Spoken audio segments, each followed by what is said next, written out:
ভেড়ার পালে বাঘ পড়ার গল্পটা শুনেছো প্রেরণা দাস? কোনটা সত্যি, কোনটা মিথ্যে, কোনটা আসল, কোনটা নকল, কোনটা লাইফ, কোনটা কন্টেন্ট, খুব কনফিউজিং। তুমি আর সৈকত একটা ফেক বিয়ে করেছিলে।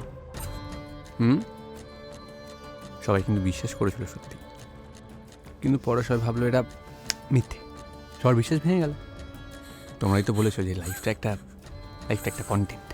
তোমাদের আগের বিয়েটা 7 পাকে বাঁধা হলো, এটা কিন্তু 7 পাকে ধাঁধা, প্র্যাঙ্ক নয়, রিয়েল।